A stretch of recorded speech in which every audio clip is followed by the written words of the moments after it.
Di dalam Al-Quran ternyata itu ada percakapan-percakapan antara iblis, antara setan, antara jin kepada para nabi. Salah satu ayat yang ditampilkan di sini adalah Bismillahirrahmanirrahim. Enggak, jangan banyak ngomong. Assalamualaikum warahmatullahi wabarakatuh. Hamdan wa syukranillah, salatan wa salaman ala rasulillah, amma ba'd. Video kali ini saya ingin membahas yang agak nyeleneh, yaitu membongkar bahasa jin.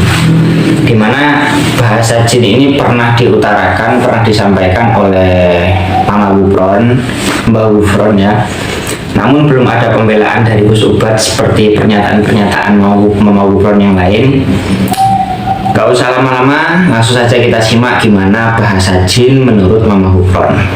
Ini bahasanya, bahasa jin. Bismillahirrahmanirrahim. Zakat biyadin kode ada kode.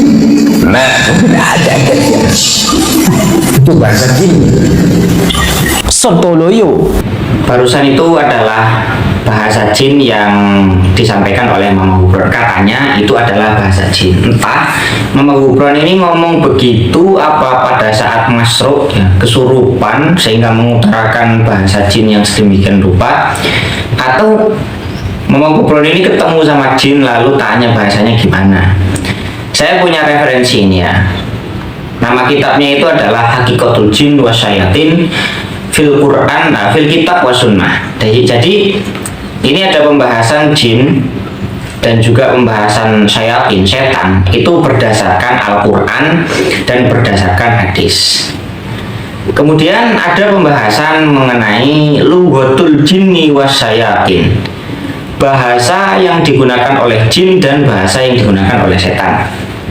Di dalam Al-Quran ternyata itu ada percakapan-percakapan antara iblis, antara setan, antara jin kepada para nabi. Salah satu ayat yang ditampilkan di sini adalah Bismillahirrahmanirrahim. Pada saat iblis itu berbicara ya kepada Nabi Adam, qala ya Adamu hal adulluka ala syajaratil khuldi wa mulkil la yabla.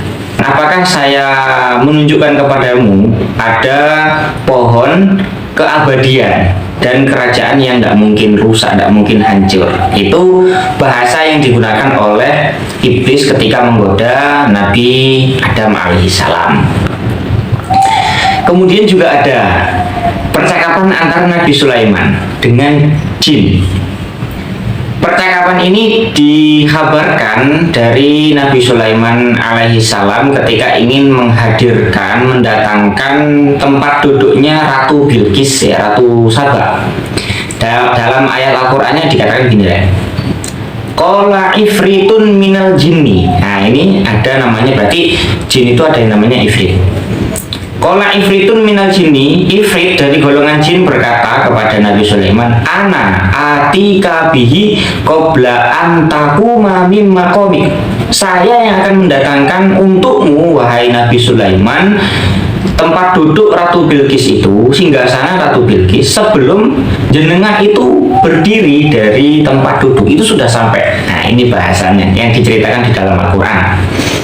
Ada juga dalam surat Al-Jin, Bismillahirrahmanirrahim. Qul uhiya ilayya annahu istama'a nafarum minal jinni faqalu. Kemudian para jin itu berkata, inna sami'na qur'anan ajaba. Kami mendengarkan Al-Quran dan terheran-heran.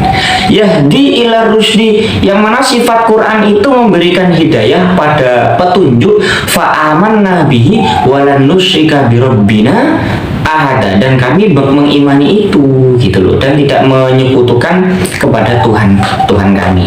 Oke, tentu Nabi Adam, Nabi Sulaiman dan Rasulullah punya bahasa yang berbeda kan, gitu kan.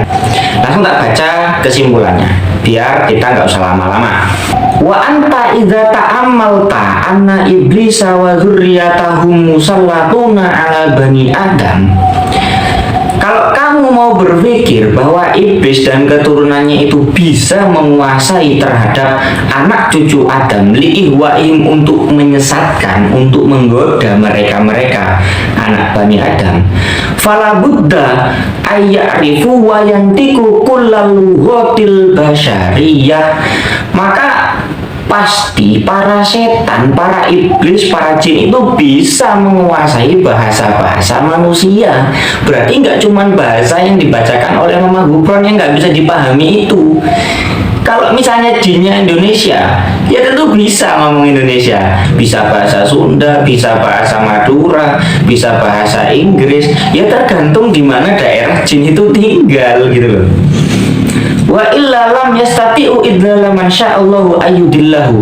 Kalau misalnya jin itu tidak bisa bahasa manusia, bagaimana mereka mau menggoda, mau menyesatkan umatnya Nabi Muhammad gitu loh. Kalau misalnya sudah klaim bahwa para jin, para setan, iblis itu bisa menyesatkan umat manusia, ya tentu yang dipakai bahasanya bahasa manusia gitu loh, Mbak. Ini yang lucu ini keterangannya. Fasyaitonu yuwaswisu fi suduril hunudi bil lughatil hindiyah. Kalau setan mau meragukan, mau menggoda orang-orang Hindi, ya orang-orang India misalnya, ya maka dia godanya pakai bahasa India. Wa fi suduri sinin. Dan kalau misalnya mau menggoda orang-orang Cina, gimana? Ya maka bilugoti sini ya, pakai bahasa Cina. Kayak mana? Dia pakai bahasa Cina. Nah kira-kira sekarang buktikan itu kira-kira bahasanya Mbak Gufron itu bahasa mana? Bahasa Suryani. Ya coba ditranslate kata-katanya apa, kosakatanya apa. Wa hakadza sairul lughatil alam. Begitu juga semuanya bahwa jin, iblis, setan itu bisa semua bahasa. Hadza ma istantajtuhu. Ini yang diambil, yang dijadikan apa, yang hasil penelitiannya Syekh ini ya dalam kitab Hakikatul Jinni. Tapi kalau waman indahu mazidun minal qauli au tashihun li hadza falyafal. Kalau misalnya ada pendapat yang lebih sahih, ada pendapat yang lebih lebar keterangannya, ya monggo falyafal. Wal haqiqatu bintul basis.